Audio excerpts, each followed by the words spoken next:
Our next session is going to be a panel discussion on Smart Specialization Strategy implementation.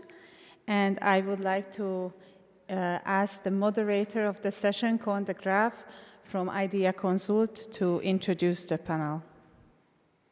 Yes, thank you very much. Thank you also very much on behalf of all the panelists for having us today here. We're happy to hopefully treat you with a very lively panel discussion on Smart Specialization Strategy. Let me introduce the panelists to you. On the right for you, it is Angelina Bekasova, Senior Expert for Space and Innovation Policy, coming from the Ministry of Economics of the Republic of Latvia. Next to her, on her left, for you also on the left, is Krisztina Sóvágó. She is head of the S3 Project Management Office here in Hungary at the National Research, Development and Innovation Office. And last but not least, Richard Tuffs, our not retired senior expert on smart specialization with a long time history in the S3 development. So, after this short introduction, I would like to invite Richard to take us onto a little bit of background on smart specialization strategies, introducing the topics for the panelists today. Richard, the floor is yours.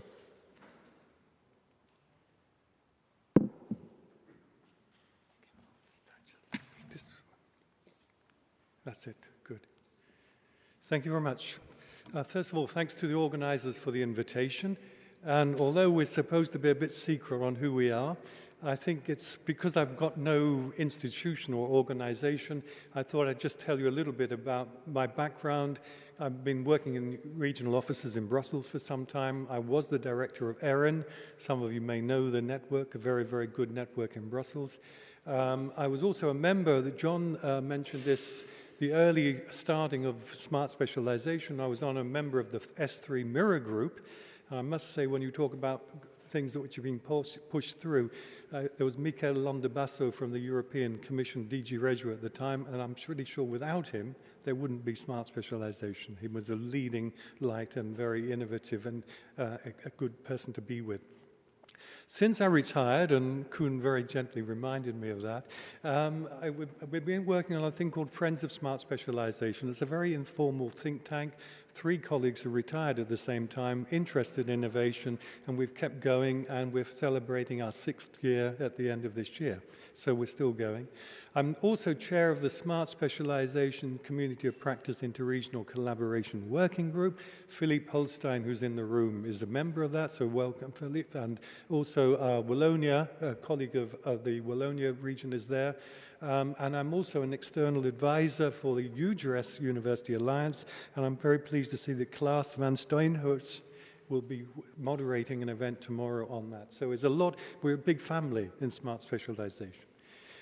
So from the beginning, smart specialization, I think this has taken when John was saying right from the beginning of smart specialization, you can see that it does 5 things. First of all, there is the idea of policy support and investment on key national and regional priorities. That's the key point. They build on a competitive advantage. There is an idea there, this is not just public investment, but it's to stimulate private sector investment.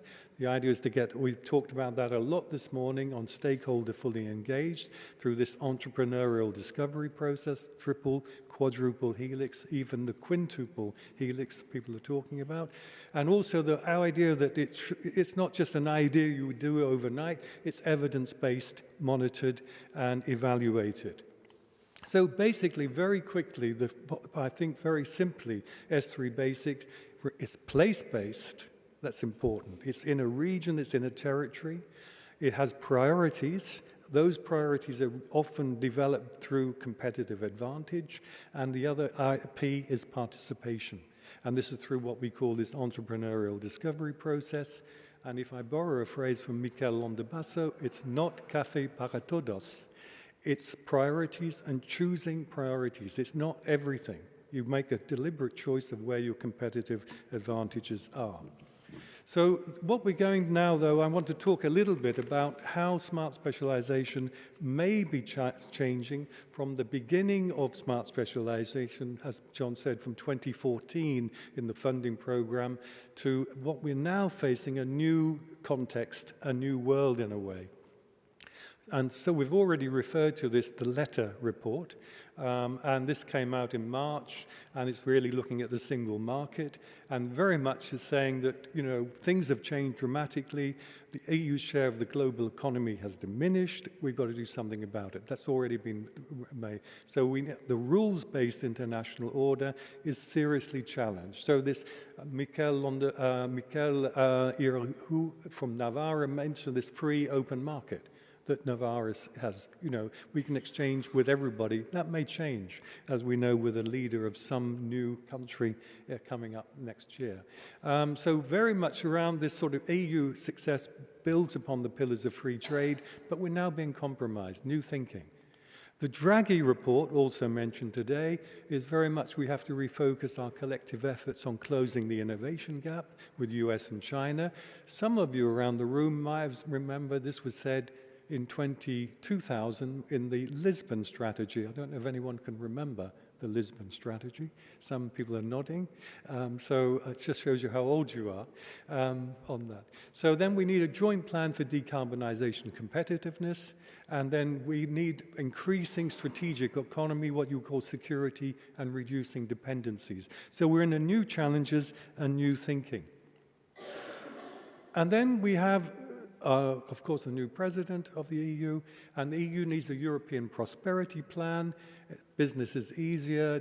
We've got the clean industrial deal to come up very quickly, decarbonize and energy prices.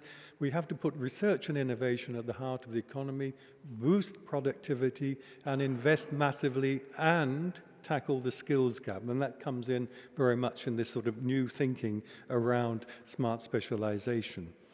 And then, so this is a Friends of Smart Specialization idea, is that it's time to rethink smart specialization, because basically what you see from a top-down perspective, we've had the pandemic, we've got climate change, and unfortunately we saw that very much in the Valencia recently, we've got the Ukraine war, we've got free trade issues, and we've got populism as well, which you've seen some of the studies on that coming through Europe. And then on the bottom side, some of the weaknesses, I suppose we can't say that smart specialization has been a total success, because there has been issues of implementation. And Mikel, already from Navarre, has mentioned, you know, it's easy to say on paper, even if you're in government, it's not as easy as you think to implement it. There's been too much focus on cohesion policy. I think this is something that we've always said, that smart specialization needed to widen. It's not just cohesion policy, it has to be the research and innovation budget as well.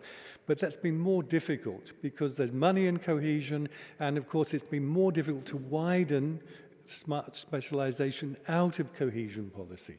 And this has been, I think, one of the weaknesses. And the last point I'd say is this entrepreneurial discovery process. Smart specialization has been more than a task, or we've got to do it, because if we don't do it, we won't get any money. So, you know, it's been more seen as a sort of a task rather than the opportunity that it should be. So these, I think, are some of the times that we need to rethink smart specialization. And so one of the things we would say is that looking at these challenges, we've got what you would call as the challenges of the top-down more, which is the more what we're seeing in when you have a crisis, there is a tendency to centralize.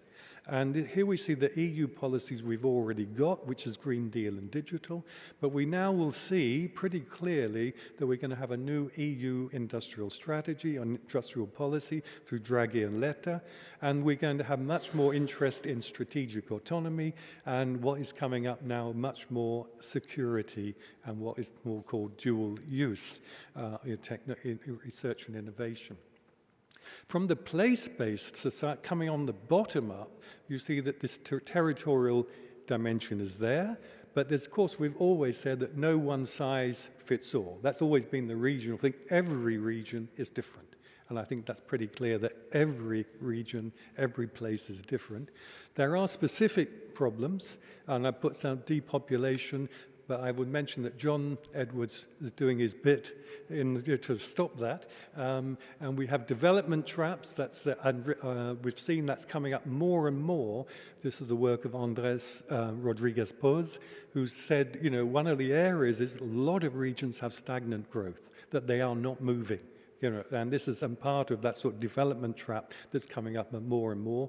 And increasingly, it's quite interesting, I think, that we're getting much more from a place-based, getting into social dimension. And you've seen a lot of work now coming in Europe on housing.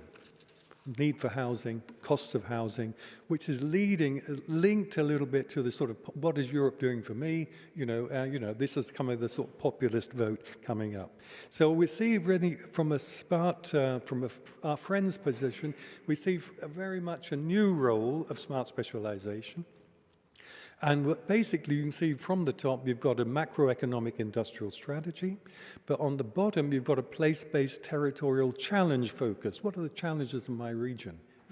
And the point, I think, what we're seeing is that smart specialization now can take on a role of linking, in a way, the top-down and the bottom-up. And the question is, where is it? Is it more top-down or is it more bottom-up? And this is a debate probably that I think we'd be having in the next few years, well, the next 2 or 3 years anyway, before the next funding program on that level. So there's a lot of sort of debate on that, and that's perhaps we can raise that question later on whether sort of member states or regions might have different views on that level.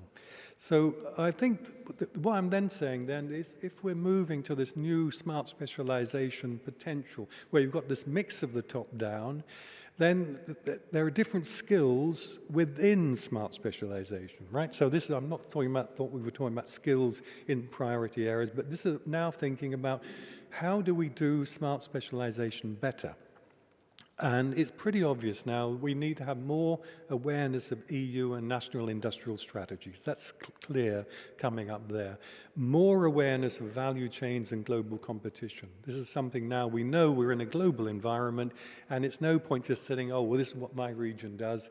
Well, things are moving in all directions, and you've seen even with the tariffs, put potentially on Canada and Mexico from the United States, you can imagine how that, if you were a border region with the US, how that may influence you. And we need also, it's pretty obvious as well, that we need a stronger performance element. We have to increase, we've always said this, productivity. We've got to improve the competitiveness of Europe. That's clear for everybody. From the bottom up, I think the new skills are we need to improve this entrepreneurial discovery process. We've got to try and engage regional stakeholders. It's easy to say when we're in conferences like this. I know it's hard on the ground, but this is the work we need to do. Some of the work the JRC is doing on this Partnerships for Regional Innovation of the action books and various things are very useful for how we might do that. I would say this, being part of this interregional collaboration working group, but we do need to improve interregional collaboration, particularly along value chains. It's not just any interregional collaboration, it's really collaborating where we have our competitive advantage, where we can add value. It's not 1 + 1, but it's 1 + 1 = 3, where we can always collaborate, not on that level. We have to improve the monitoring. And we also have to address new challenges such as regional attractiveness. And this is coming up more and more, how regions can sort of, market themselves to attract inward investment, to attract the skills. We've talked about that a lot. And that's part of the sort of things that we need to look at perhaps a little bit more, a new area that we didn't look at before. And last but not least is the big question of political will. One of the problems of smart specialization, there's a technical team and there's a political team. And what often happens, you have a change of government, and of course if you have a change of government, you have a change of policy, and the S3 is often suffering from that because you basically, you change everything. And that's why Navarra has put this into this regional act, so in a way it's difficult to change. It's just a new party cannot just throw away everything that has happened before. So basically, coming to the end, I think the change is also, well, last point I'd like to make in this, I talk about transformation. This comes from work from Suzanne Boris from Copenhagen, which I've adapted. simplified in a way. So basically, it's not always as easy to change as people think. And I think one of the areas we need to look at, and perhaps the debate will be, on the governance, how S3 is governed, what are the resources available to S3, and what are the skills, again, what we need to do S3 within the team that's doing it. And this is where sharing knowledge is important, where networks are important. I've already mentioned ERIN, but there's Urashi and various other networks. And also to balance the resources with what I call doable. What can we actually do, and what are the ambition? And to get if we get too ambitious, things will fail, and then your job gone. If you get too basic, then you're not moving fast enough. Concluding remarks, so just on time. So smart specialization can play, as I say, concluding, a significant role in a new synthesis between industrial and place-based policies. I think that's something that's very new in smart specialization. And also the smart specialization from the bottom up, we can help provide the seed elements of an industrial policy from the bottom. Okay, so it's not just top down, but it's coming up, what's coming up in the future and there. And in conclusions, just to say, it's maximizing each region's potential. We start from a territorial perspective, that's very important. We need to look at the weaknesses of the methodology, look at the competitiveness agenda, and as I said, it can play this transition role in both top-down and bottom-up. And the new skills might be a stronger awareness of the top-down strategies, there's directionality and value chains, and a stronger bottom-up with this triple, quadruple helix, and perhaps a more challenge-based approach. We've already, also the mission, I haven't put down there, but the mission viewpoint as well could be very important on that area. So thank you very much for your attention. Just coming up, some of you may be going to Rimini for the Smart Specialization Conference. I think it's full, so, but also look at the Smart Specialization platform, the community of practice. If you haven't already looked at that, it's full of all the information you may ever want to know on smart specialization. So thank you very much.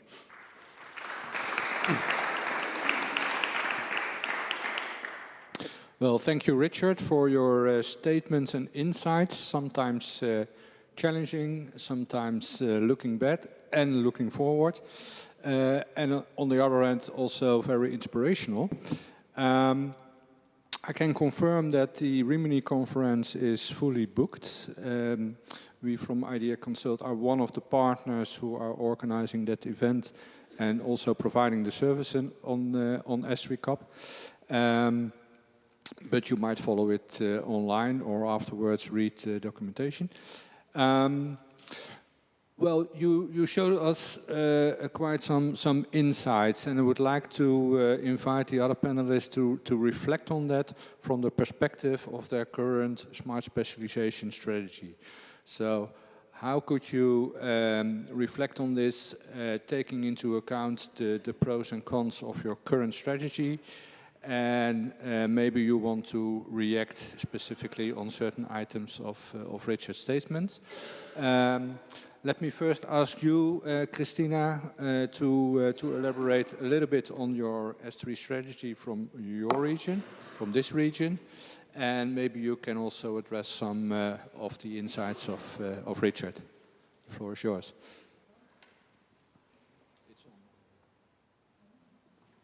Okay, thank you. First, some information about the Hungarian Smart Specialization Strategy. We have a national level Smart Specialization Strategy. And in practice, it means that the main focus of the strategy is on the R&D and innovation policy. But our S3 strategy is intersectoral strategy. I mean that free independent public policy is integrated in this S3 strategy. So the R&D and innovation policy, the SME development, and also the digitalization. These are the most important public policy elements if we see the smart specialization.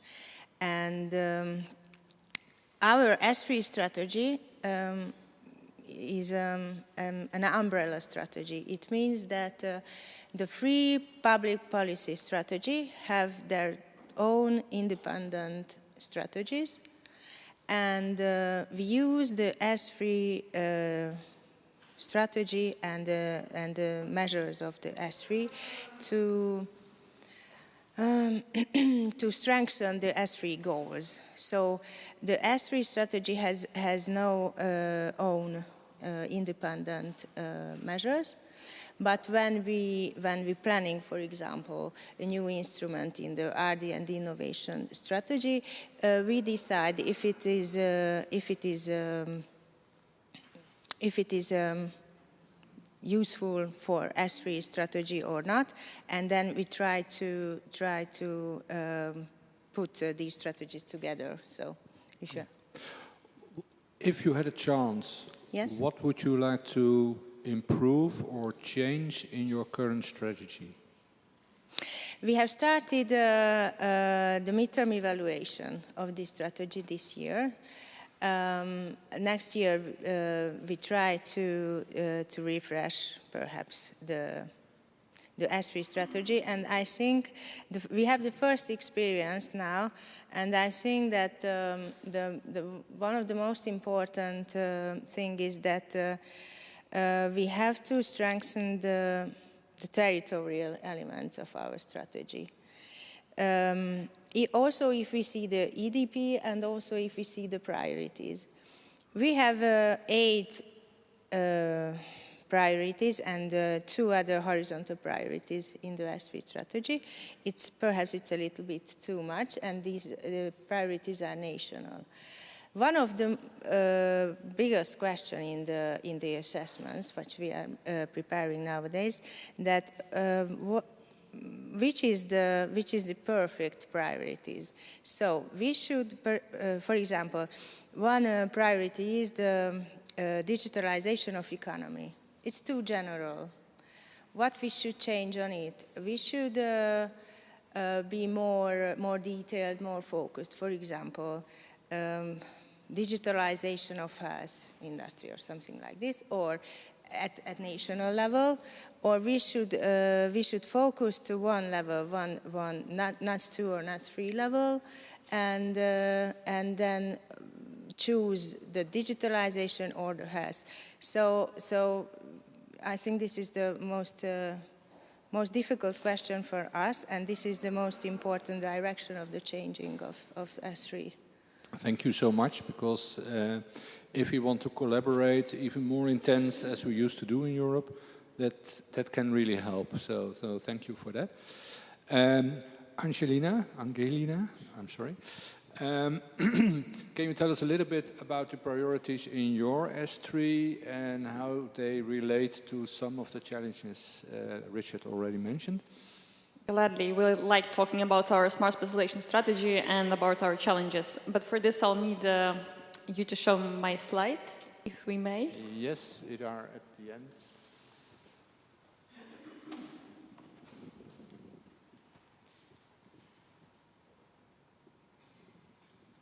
So what you need to know about Latvia is that it's a very small country, so 1.8 million people, which means every set of hands and every unit of brains, super important. So we should include all people, everyone is super valuable.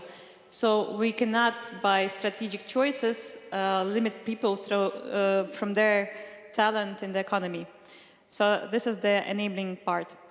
By the way, now Latvia apparently is one of the first countries to develop a specific human capital strategy. So the strategy considers smart specialization strategy, but it's mostly STEM-based. But as you can see, STEM could also feed into all these sectors.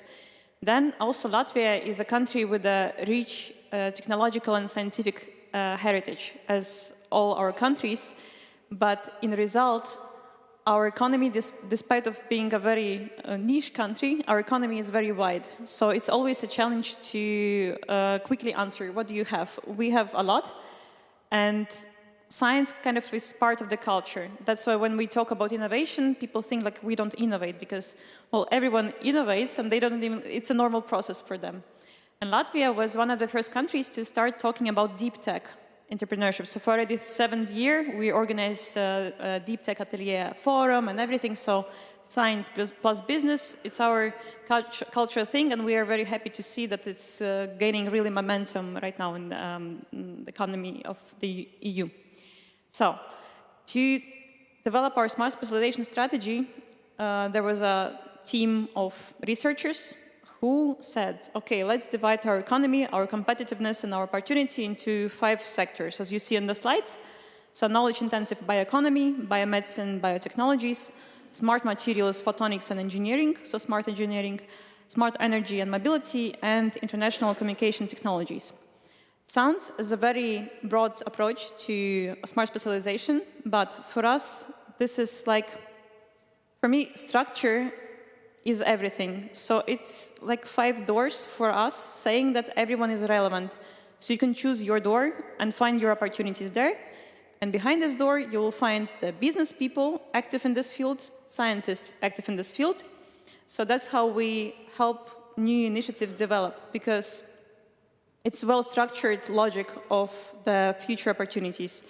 That's what helped us a lot. Later, I'm going to show you how this model, innovation governance model, works. But what you, Richard, showed in your slides about the future of smart specialization strategies in Europe, this actually, sorry? Potential. This is actually, I was thinking like, actually we do this and that. And I'm a kind of supporter of the smart specialization strategy because it's helped us create a common language to be spoken among the policymakers, academia, and the industry.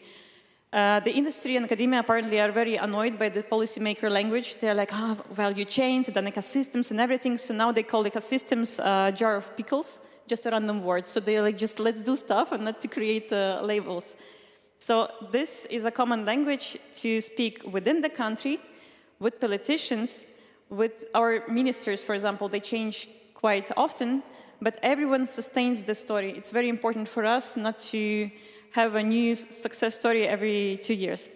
And also, it's very helpful to speak to our international cooperation partners. We ask Estonians, we ask Lithuanians, so what do you have? What's your specialization strategy? So very quickly, you can define common points.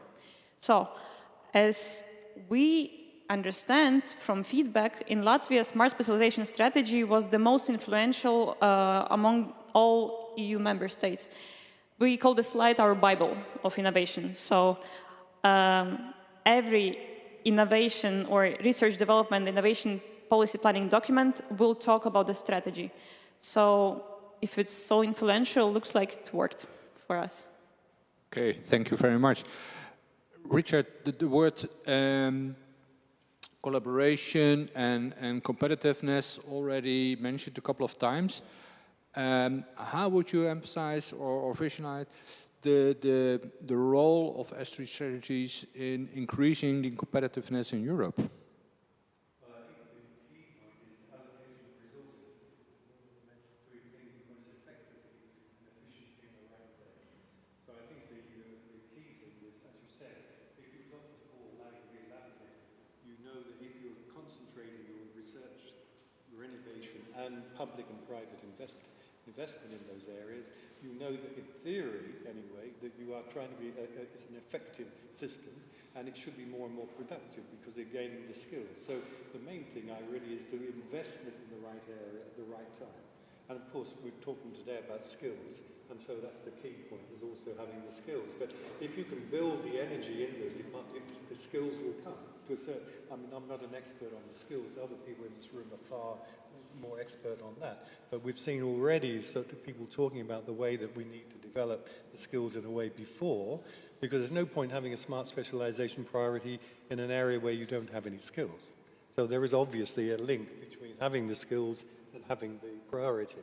And then the idea is, of course, if you can see that very clearly, if I want to go to bioeconomy, I should go up to Latvia, right? Yep. That's well, that's what you told me to say anyway, right? Yeah. Let's first ask what here is in Hungary or in Budapest. Krisztina, how do you look at it? I think what we should study or practice in Hungary, that if we want to make an S3 strategy, or we want to implement our S3 strategy very well, then to increase our competitiveness, then we should focus the different policy tools to the same thing. So I mean that we do not have to only focus our resources, the money, so the funds, the EU funds and the national funds to these priorities, but we also have to focus the other elements, for example, of an ecosystem, or the other policy tools, such as the institutional elements, the different development programs, the platforms, the communication channels, and also the skills development. So we should focus all of these things to those specializations which we choose at national or regional level. Yeah. So in fact, what you're saying is, let's use the different S3 strategies to increase the collaboration and avoid the overlaps, as well in policies as also in the EU instruments, and make them more effective, and use our specialism to contribute to EU's competitiveness, yes, and in a way increase our national or regional competitiveness in the same way. Yes, we always speak about the strengthening of ecosystems, and if we really want to do this, then I think we have to put all of the elements together and manage these things together. Okay, thank you. And for you, Angelina? What exactly the competitiveness, you mean, part? Well, how can, in your view, contribute the S3 strategies to the competitiveness as Europe as a whole? First of all, of course, to define and to have a clear overlook of what we have and who you should connect with to develop something at a higher level, because alone, okay, we can have nice niche technologies, but maybe if we cooperate, it will be something globally competitive. To have links to everything. When you reminded me that we have to promote Latvia, in one more aspect, other policies reflect our smart specialization strategy. For example, now we develop this green channel for investment mechanism. Of course, it reflects this. So reduced taxes and everything will be in these sectors. And also to have a consistent message to ourselves and to others. I know a very nice company from the space sector in Czechia, and they very much cooperate now with Africa. I don't remember exact country, so that I don't make a mistake, so some African country. And I asked them, like, but why there? And they started pitching this country through saying that, you know, when you talk to different ministries, everyone says the same thing. So they have a not personal message for every minister or every scientist, they have a message of the country. So it's very easy to understand what's happening. So every problem is a problem of communication.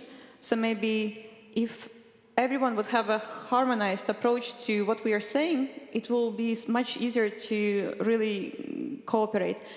And structure and clarity. So apparently now the Latvian commissioner at Dombrovskis will be responsible for making our economy clear and simplified. So we very much hope to have less labyrinths of the EU policies, EU support mechanisms, and this would really help our competitiveness. Thank you so much. And what, in your view, is the role of the stakeholders in that respect? The stakeholders are, I guess, everyone who should participate and is participating, contributing and benefiting from it. Maybe we can show another slide of how we work. So look, we not only are talking about our smart specialization strategy, we also created a system, institutional governance model, how we're going to bring this strategy to practice. It's split into 4 levels, so operational level, strategic management, high-level representation, and highest executive body.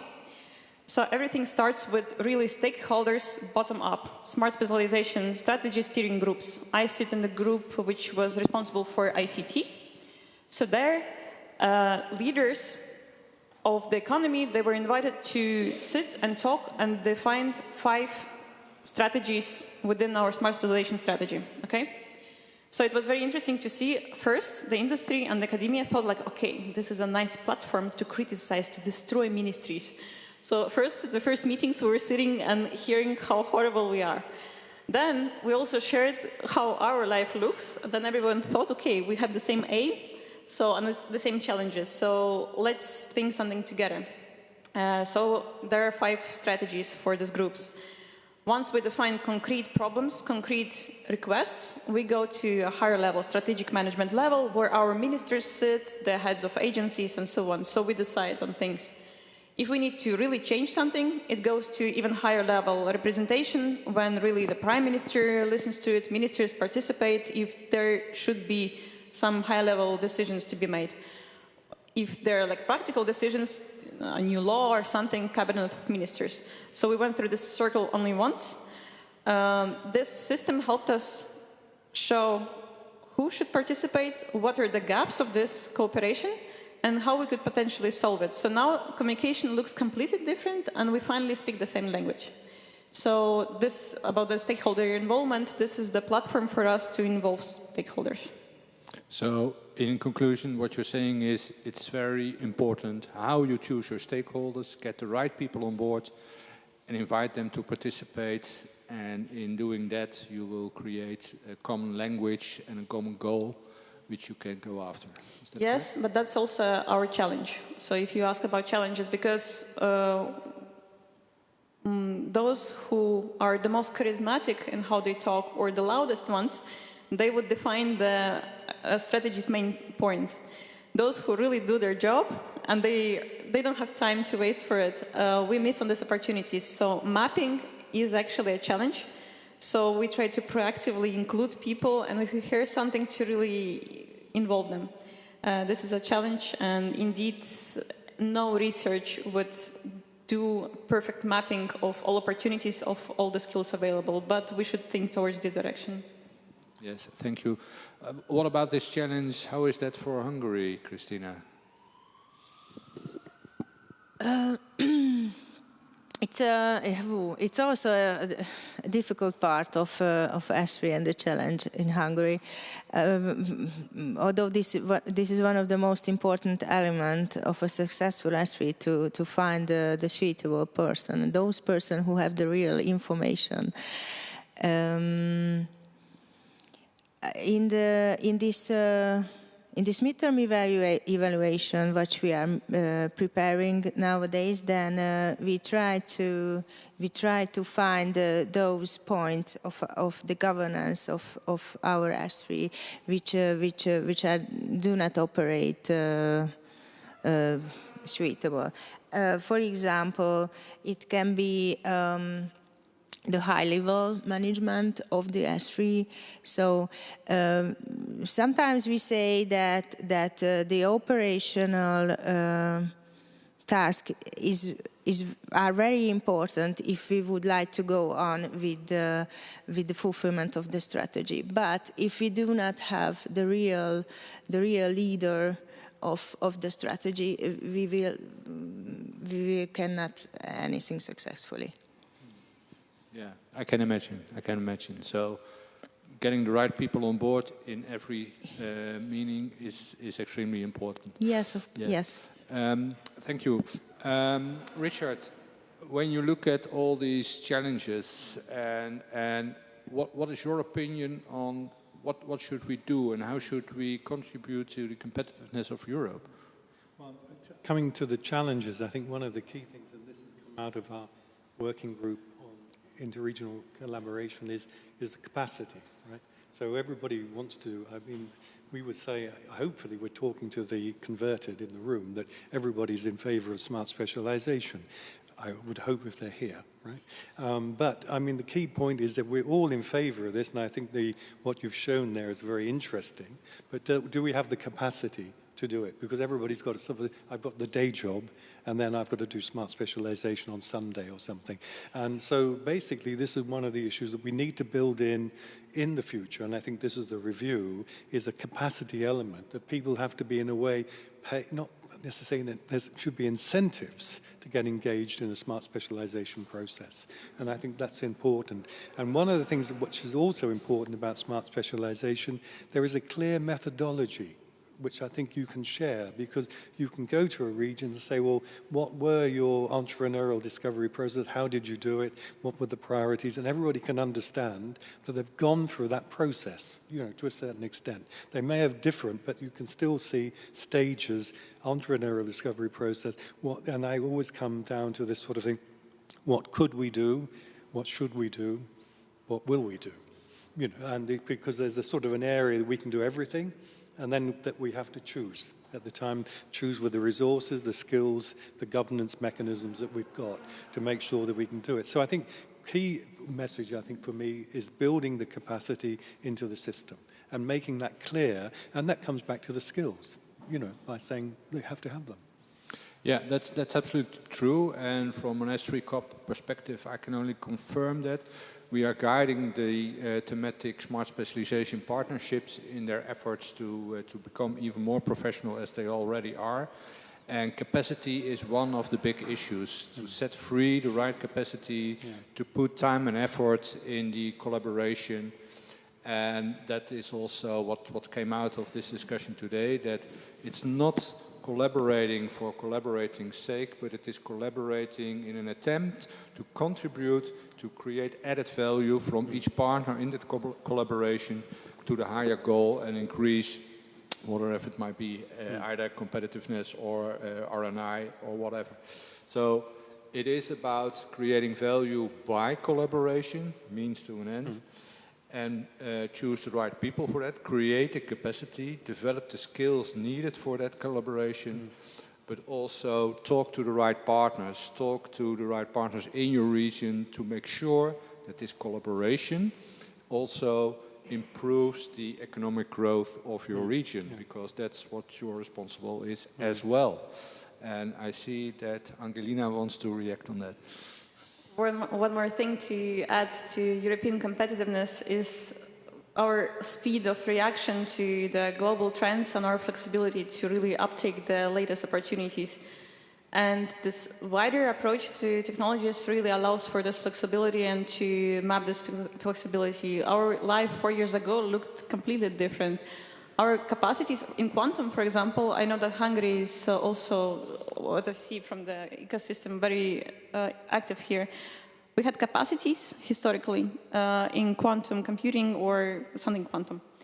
No one cared about it. Suddenly, it's a huge thing in Europe, but we were very ready to adapt this strategically. Now quantum is important because it's part of ICT, we do it. The same with space. It was very hard now to convince the European Commission that we need extra funding for space. They say, why suddenly? So we take this model and say, very nice, it fits to every sector. So it allowed us to maneuver in the latest tendencies, and we don't have to wait for new periods to adapt. And this flexibility is something that's reduced our speed, I think, in the EU compared to other countries, continents of the world. So we have to improve this, our flexibility, I guess. Yes, so in conclusion, use the strengths available across Europe, collaborate on that, add value to that, increase competitiveness, R&I, and so on, and potentially create a fitting funding instrument to that, even more simplified and with less overlap as we see today. So that would be a call to action from our side, I think. Well, this is it for the input of our panel. Do you have any questions to one of the panelists? I look at, yes, please, stand up and introduce yourself, and then we can answer your question.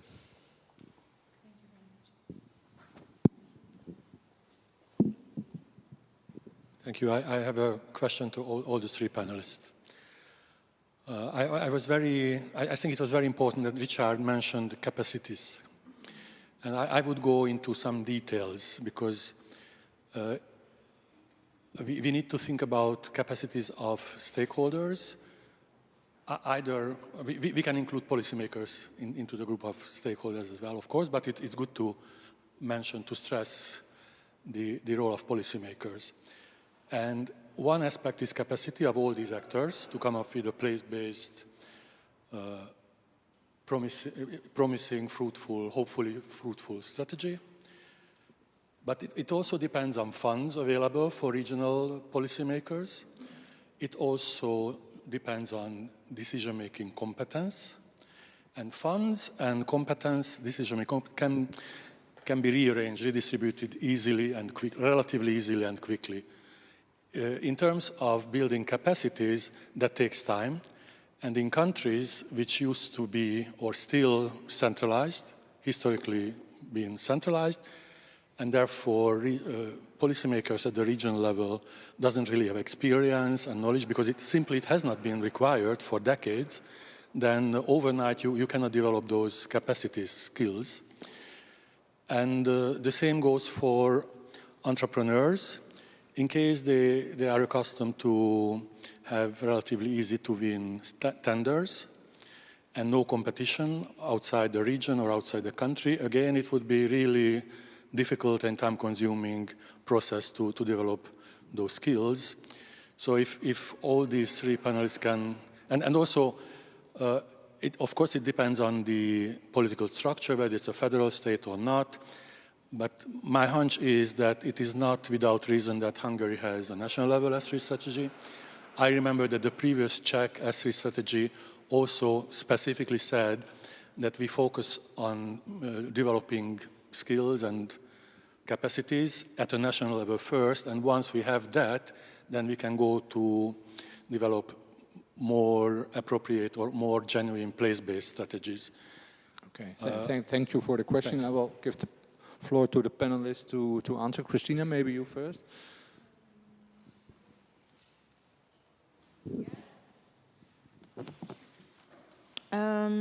As I understand your question,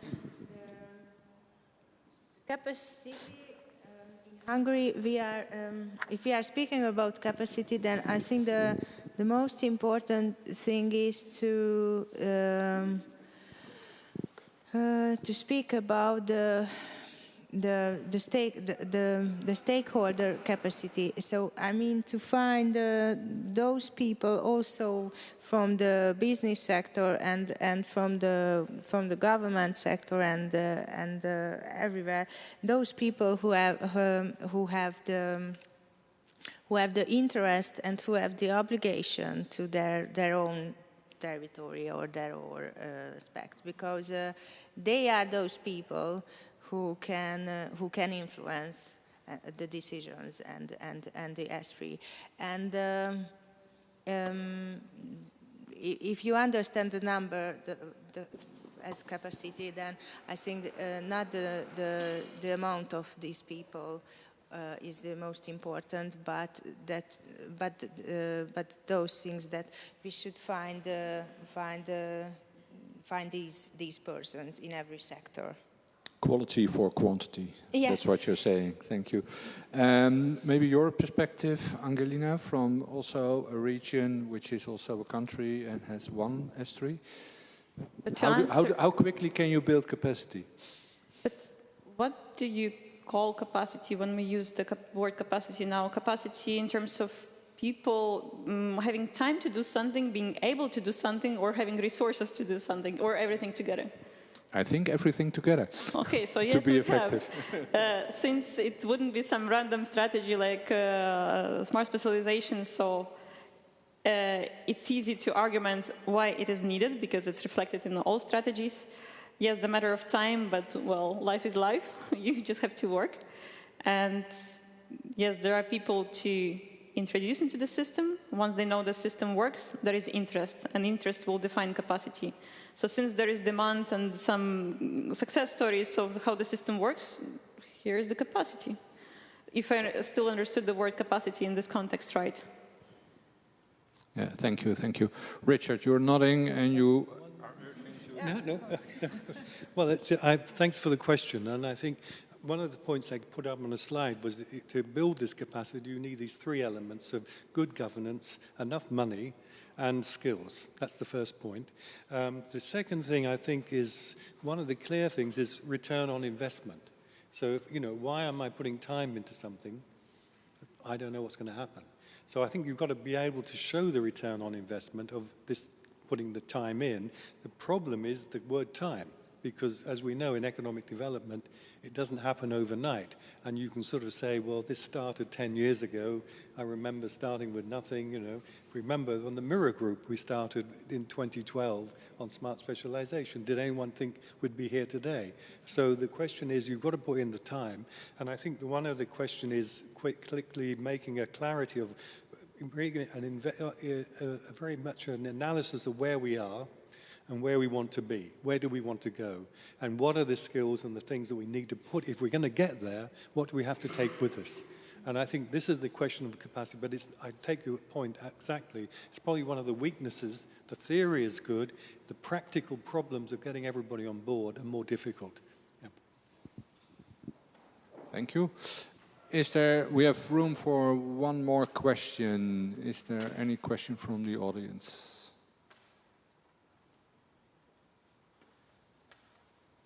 No? Then I think it is time to conclude and to thank the panelists. Thank you for your valuable contributions and the different insights. I hope you enjoyed it. Last but not least, wish you a very pleasant dinner, networking dinner, a good opportunity to start a collaboration, I would say. And with that, I would like to give the floor back to Dora.